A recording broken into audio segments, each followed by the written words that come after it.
Libro de Mateo, capítulo 24, versículo 14.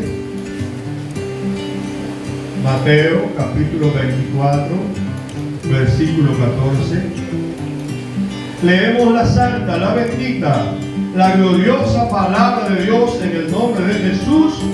Amén. Y será predicado este evangelio del reino en todo el mundo para testimonio a todas las naciones, y entonces vendrá el fin.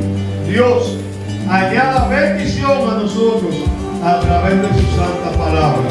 Padre, tu palabra es vida, Señor, tu palabra es luz, tu palabra cambia, transforma el corazón de los seres humanos, Señor. Bendícenos a través de tu palabra, Padre amado, en el nombre de Jesús. Amén y amén. Segundo gobierno mundial. Ese es el título de este mensaje. Segundo gobierno mundial.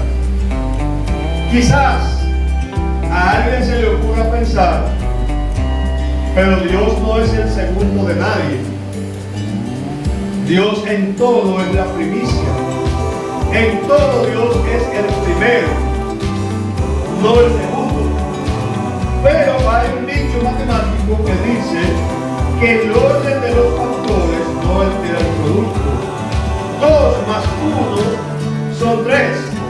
Pero si usted lo descompone y dice 1 más 2, como quiera sigue siendo 3. O sea, que aunque tú muevas los factores, el producto va a ser exactamente el mismo. ¿Y qué está haciendo Dios? ¿Por qué el reino va a ser el segundo gobierno mundial? Porque primero se va a establecer el gobierno del anticristo. Es decir, Dios le está dando ventaja a Satanás, el Señor lo reprenda, para que él gobierne el mundo por 7 años. 7 años Satanás va a gobernar este mundo. Y eso va mucho más rápido que lo que entendemos o que lo que podemos asimilar.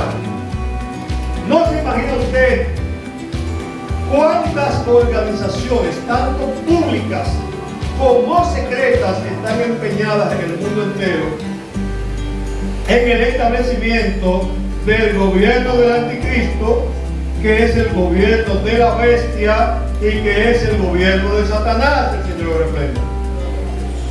El mundo va hacia esa desembocadura. De hecho, todos los acontecimientos mundiales, la guerra de Ucrania, la guerra de Rusia, otras guerras que hay y habrá en el mundo, están buscando justamente que se establezca el gobierno mundial encabezado por Satanás a través de ese gobernante mundial que la Biblia bautiza como el anticristo, anticristiano. Pero hemos predicado en otras ocasiones que este señor, este gobernante mundial, no se le va a vender al mundo como el anticristiano. Todo lo contrario, se va a vender como el Mesías, como el Salvador del mundo. De hecho, en ese gobierno del anticristo va a ocurrir un día de milagro mucho más poderoso que lo que se haya visto jamás sobre la faz de esta tierra. En la tierra lo que se ha visto es personas que le duele un brazo y se le va el dolor, personas que le duele un pie y se le va el dolor, o personas que tienen problemas cardíacos, problemas de la índole que sea, y son sanados. Pero en el día del milagro que ejecutará el anticristo, a una persona le faltará una pierna y le nacerá una pierna nueva. Le faltará un brazo y echará el brazo. Y la gente dirá, este es el Dios que nosotros necesitamos. Este es el Salvador del mundo, este es el Mesías. la Biblia que de ser posible, incluso los escogidos de Dios engañarían al anticristo con los milagros que va a hacer. Por eso yo, no ando persiguiendo milagros de nadie, ni persiguiendo aceite, ni persiguiendo unción, ni persiguiendo nada de eso. Yo ando detrás del blanco de la soberana vocación que se llama Jesucristo. A mí nadie me habla de que allá hay uno que hace milagros. Que lo haga, si Dios le permite hacerlo. Gloria a Dios por eso. Pero yo no voy a mover detrás de esa persona para ver que está haciendo milagros, porque yo sé que la Biblia dice que señales mayores que las que Jesús hacía, nosotros haremos. Y mucha gente lo toma eso en cuanto a las sanidades. Yo no lo tomo de esa manera. Yo no lo tomo de esa manera. Yo lo tomo de la manera en que estamos en la era de la ciencia, en la era de la comunicación. Por ejemplo, Jesucristo nunca estuvo predicando en un lugar y que el mensaje, él estando en República Dominicana, se veía en China. Sin embargo, hoy tenemos esa posibilidad. A través de internet yo puedo estar predicando aquí y estarme viendo en China o en Alemania o en Japón. Sin embargo, yo estoy aquí. Eso no sucedió en la era de Cristo porque no existía el internet, no existía la comunicación. Entonces, obras mayores están pasando. Estamos llegando más lejos y simultáneamente. Amén. Ahora, el mensaje del reino, que según Mateo capítulo 24, versículo 14, tendrá que ser predicado en todas las naciones para testimonio y luego vendrá el fin. Es el segundo gobierno mundial. Te explico. Muchas personas entienden que la teocracia fracasó. Dios fracasó a través de la teocracia. ¿Qué es la teocracia? El gobierno de Dios en la tierra. Dios gobernaba al mundo a través de Moisés. A Moisés fue a quien Dios le dio la ley. Le dio los 10 mandamientos y las leyes que debían regir al pueblo de Israel, pueblo escogido de Dios, como una muestra de lo que el futuro va a hacer. Ahora, ¿qué resulta? Que Moisés ya era un anciano de 120 años y el trabajo era mucho para él. Él no podía ser juez de todo el pueblo de Israel, cuando el pueblo de Israel cada día iba creciendo más. ¿Qué resulta? Que entonces Jetro, suegro de Moisés, viene donde él y le dice: oye, yo veo que el pueblo es mucho y tú eres el único juez en Israel. Entonces el trabajo es mucho para ti. Escoge hombres idóneos que escuchen en primera instancia al pueblo y el problema que ellos no puedan resolver, entonces te lo traerán aquí, pero tú no puedes con todo este trabajo. Y Moisés lo hizo así. Ahí nacen los jueces. Ahora, a la muerte de Moisés, entonces los jueces suceden a Moisés en un gobierno teocrático. Es decir, Dios habla a los jueces y los jueces le hablan al pueblo diciéndole: mira, dice Jehová que lo que tú quieres no se puede hacer de esa manera, sino de esta. Y el pueblo obedecía. Pero en todas las relaciones humanas se mete algo que se llama humanismo, algo que está acabando con la iglesia de Cristo en este tiempo. En este tiempo el humanismo está acabando. De hecho, la iglesia del Señor se ha convertido en un circo en donde un grupo de payasos están entreteniendo al mundo con el humanismo. Si me traes 10, Dios te va a dar 20. Si me traes 50, Dios te va a dar 100. Dios va a multiplicar tu siembra.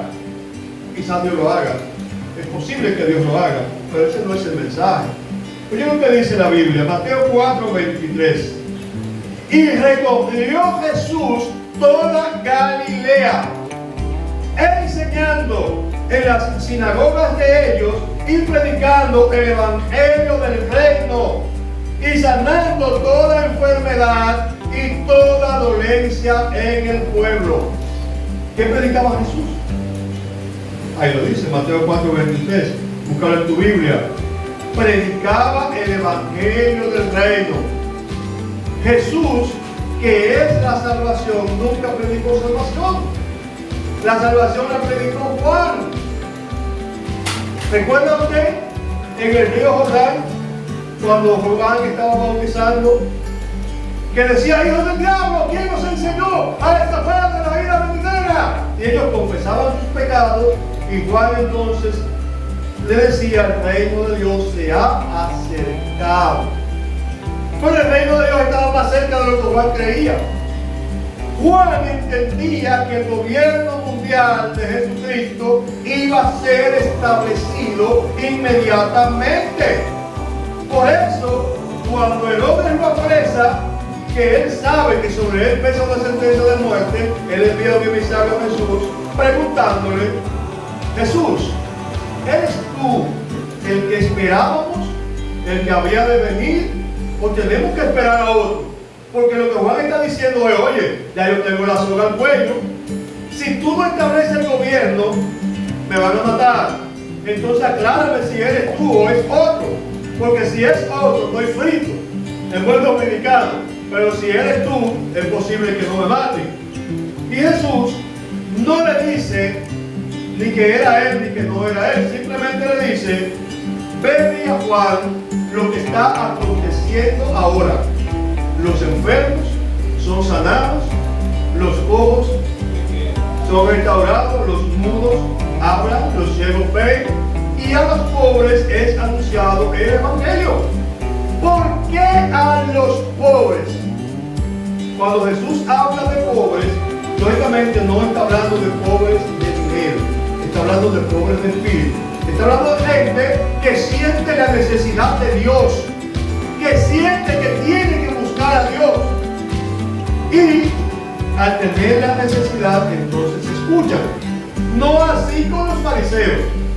Los fariseos de todos los tiempos, los de ayer, los de hoy, ya hay muchos fariseos hoy que se creen que inventaron la Coca-Cola o el último refresco que hay en el desierto. Y entonces cuando uno predica el reino, ellos salen hablando de que no es así, entonces le añaden un pedazo de lo que tú dijiste. No, porque él dice que el reino va a ser en la tierra y va a ser en el cielo. O no, porque él dice: pero viene el reino eterno. Pero no estamos en el reino eterno, estamos en el reino del Mesías. No hemos llegado al reino eterno todavía. Ya eso te lo explicaré más luego. Porque Dios no es Dios de confusión, como siempre yo he dicho. Ahora, lo que quiero que nos encasillemos en la cabeza es que todos necesitamos predicar el evangelio del reino, porque según Mateo 24:14, Jesús no viene a la tierra hasta que el reino sea predicado. Leo en tu Biblia. Sí, pero eso era Jesús que predicaba el evangelio del reino, pero yo estoy seguro que los discípulos no predicaban eso. No predicaban eso. Oye lo que dice eso. Lucas 4:43. Dice: pero Jesús les dijo: es necesario que también a otras ciudades anuncie el evangelio del reino, porque para esto he sido enviado. Jesús en su primera venida fue enviado a anunciar el establecimiento del gobierno mundial de él, del Mesías, que fue prometido en 2 de Samuel. De tu simiente, le dijo Dios a David, nacerá uno al cual yo seré como padre y él será a mí como hijo. Él tendrá el reino para siempre y su reino será un reino de justicia, lo dice la Biblia. Entonces Jesús fue enviado para predicar el evangelio del reino. Pastor, pero no me diga eso, porque Jesús fue enviado a predicar la salvación. Sí, la salvación es lo que te va a dar entrada al reino. Pero ¿qué pasa? ¿Qué pasa con la salvación? La salvación la estableció el Padre allá en Génesis capítulo 3, versículo 15, cuando hizo la provisión, que dijo que el enemigo nos heriría en el calcañar para hacernos caer, pero que nosotros lo heriríamos a él en la cabeza. Ahí comienza la salvación. Pero comienzan los sabios de los sabios, los teólogos, y no es malo ser teólogo. Yo he estudiado mucha teología, no es malo eso. Lo malo es cuando el teólogo se pone en lugar de Dios y cree que Él es el que decide cuándo y cómo se van a cumplir las cosas. De hecho, en cuanto a la salvación, todos sabemos que hay dos posturas teológicas, una que dice que la salvación se pierde y la otra que dice que es salvo, siempre salvo. Pues hemos llegado a la osadía de predicar, no yo, no hemos llegado porque predicamos, que si un cristiano se suicida, no se pierde, sino que se salva, porque la salvación no se puede perder, porque Jesús dijo, nadie lo arrebatará de mi mano. Pero está en la mano de Jesús el homicida, el suicida, el idólatra, el fornicario, el adúltero. ¿Está en la mano de Jesús o está en la mano del otro? Averígualo tú, a ver. No, hermano, porque la salvación no se pierde. No se pierde. Sigue ahí que yo te voy a contar un cuento y te voy a decir luego si se pierde o si no se pierde. Bendito sea Dios. Luego te digo si se pierde, como tú estés en el lago de fuego, como le dijo Micaías al rey de Israel. ¿A dónde se fue de mí el espíritu? Le dijo el falso profeta. ¿De dónde se fue el espíritu de mí? Que tiene que decirte Dios a ti cosas como estas y no me las dijo a mí. Micaías le dijo, cuando tú vayas huyendo de habitación en habitación, cuando tú vayas corriendo de habitación en habitación, corriendo al rey de Siria, entonces yo te voy a decir por dónde se puede ver el espíritu de Dios. Y le sobró una galleta a Micaías, le dio una bofetada. Pero el rey suplicó y dijo, yo necesito que tú me hables la verdad de parte de Dios. Y entonces él dijo, yo veía a Israel derramado por los montes como un pueblo que no tiene guía, que no tiene profeta, que no tiene rey, que no tiene quien lo guíe. Y a ti te veía muerto. Efectivamente, él para evadir la muerte se disfrazó, pero no pudo evadir la muerte. Dice que una flecha que lanzó un soldado al aire fue y alcanzó al rey de Israel y estuvo desangrándose hasta llegar a la tarde y allí murió. Tal como dijo el profeta, porque la palabra de Dios se va a cumplir sí o sí. Quiera yo o no quiera, quieras tú o no quieras, es palabra de Dios. Y cuando Dios habla, el hombre se calla. Oye lo que dice la palabra. Por si acaso alguien está pensando, pero Jesús, predicaba el reino, pero los discípulos después de Jesús no predicaban el reino. Lucas capítulo 8, verso 1. Aconteció después que Jesús iba por todas las ciudades de Judea predicando y anunciando el evangelio del reino de Dios, y los 12 con él. O sea, los discípulos, los 12 apóstoles, junto a él predicaban el evangelio del reino. Ahora, Mateo 24 no trae algo nuevo, hermano, porque la gente se le ha metido en la cabeza, como desconoce lo que es el evangelio del reino, que es el centro de la Biblia. El evangelio del reino es el centro, está distribuido en toda la Biblia, desde Génesis hasta Apocalipsis. Solo que por revelación, no es una palabra nueva, es una palabra que está ahí en tu Biblia, en mi Biblia. Ahora Dios tiene que revelártelo, y para Dios revelártelo tú tienes que creerlo, porque a los incrédulos Dios no le va a revelar su palabra. La iglesia está llena de incrédulos, hermano, de gente que cree que puede decidir cuándo, cómo y por qué Dios hará tal o cual cosa, a quién Dios va a usar y a quién no. Pues déjame decirte que Dios es especialista haciendo cosas que nos sorprenden a nosotros. Por ejemplo, no había en Israel personas a quienes Dios pudiese utilizar para dar una palabra de restauración para restaurar el templo, para restaurar a Israel. Sí, ¿a quién usó Dios? A Ciro, rey de los medos y de los persas, y lo llaman el rey justo. A él lo dio el Espíritu de Dios y le dio una palabra de restauración para Israel, porque Israel andaba sin pastor. Pero Dios podía usar uno de ellos, de los que estaban cautivos en Babilonia. Cualquiera de esos profetas que estaban en Babilonia, Dios pudo usarlo, pero no le pudo usar a Ciro. Y Ciro fue el que restauró el templo y el que restauró a Israel. Pero no solo eso, el mismo Jesús, cuando fue a Nazaret, que era su pueblo, no su pueblo natal, porque él no nació en Nazaret, sino el pueblo donde él se crió por espacio de 30 años, todo el mundo conocía a Jesús en Nazaret. ¿Por qué? Porque Jesús tenía una carpintería, lo que hoy llamamos una ebanistería. Hacía mesas, hacía sillas, hacía puertas, hacía ventanas.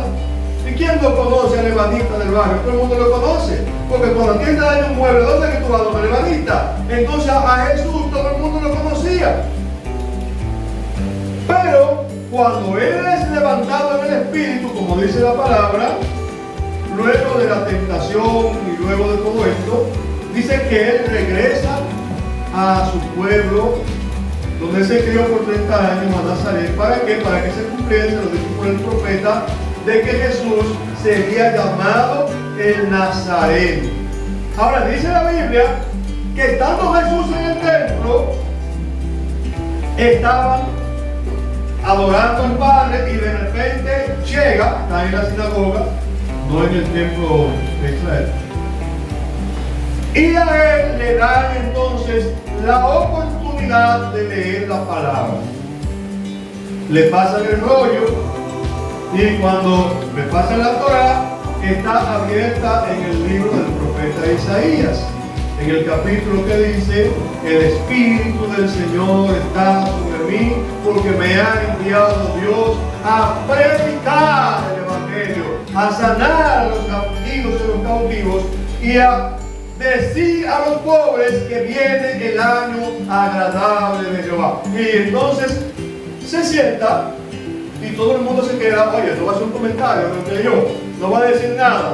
Y entonces Jesús vuelve y se para y dice: hoy se ha cumplido esa palabra profética de Isaías frente a sus ojos.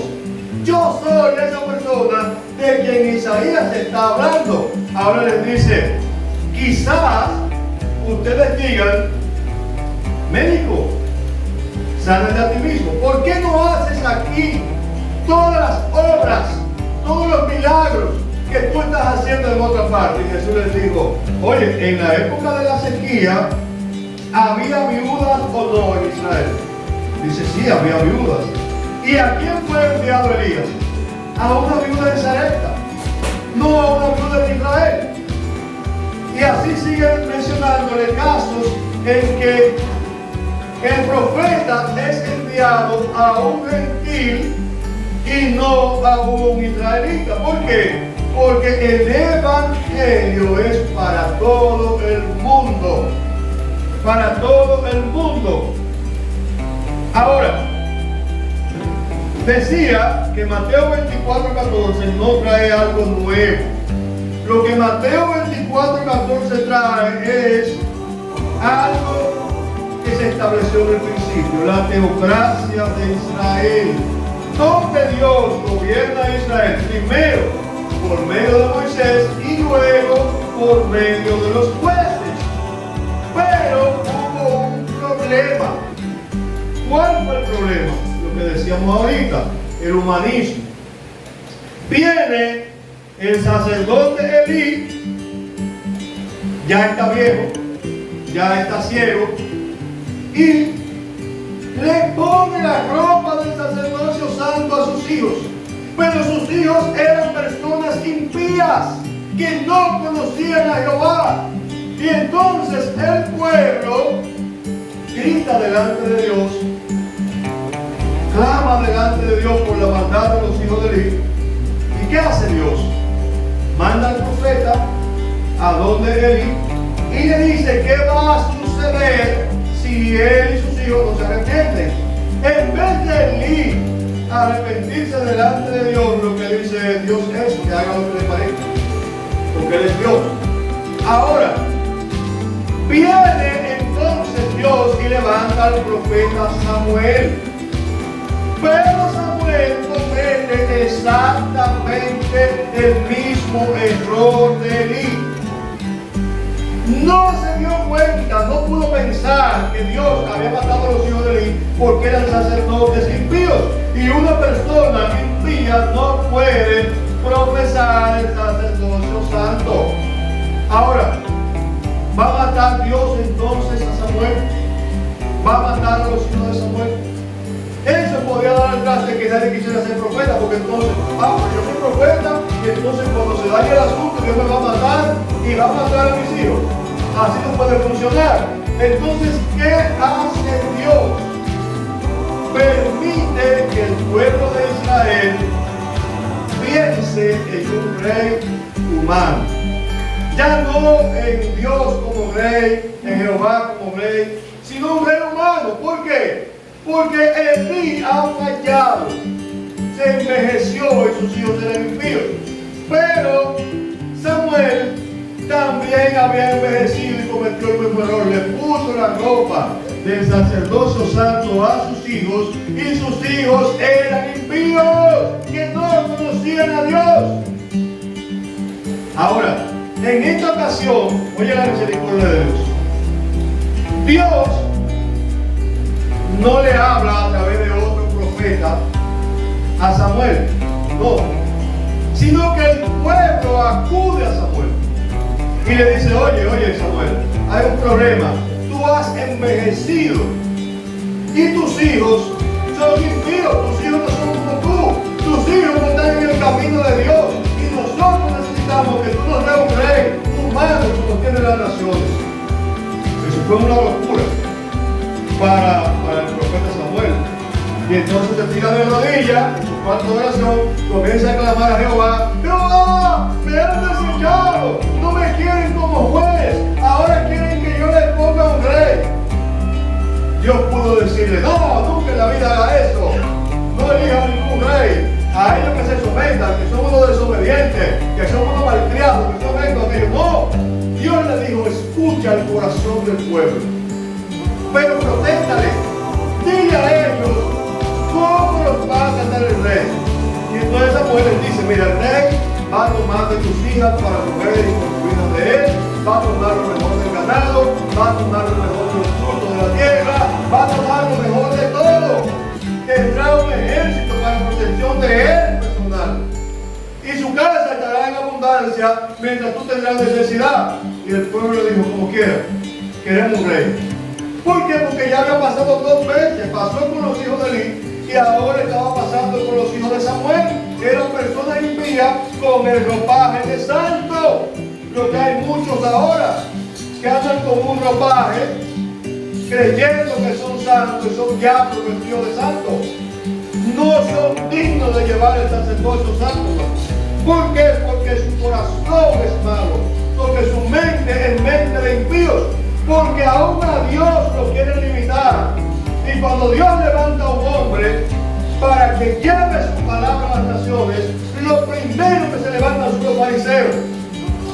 El pueblo escucha, porque el pueblo no conoce la palabra y escucha y dice amén y dice gloria a Dios y muchos se convierten. Pero los fariseos de hoy modernos comienzan entonces a buscar textos bíblicos para decir: eso no es así como está diciendo este hombre, es de tal manera. Pero ¿por qué tú no lo haces y lo dices? Díselo al pueblo. Díselo al pueblo, no me predicas a mí, predícale al pueblo. Predícale a ellos lo que tú le quieres predicar. Y a mí déjame predicar lo que Dios te mandó a predicar. Dios te bendiga, Dios te guarde y que la paz de Cristo sea contigo. Pastor Rigoberto Martínez, Preca TV, Ministerio Preparando el Camino. Shalom, shalom. Dios te bendiga.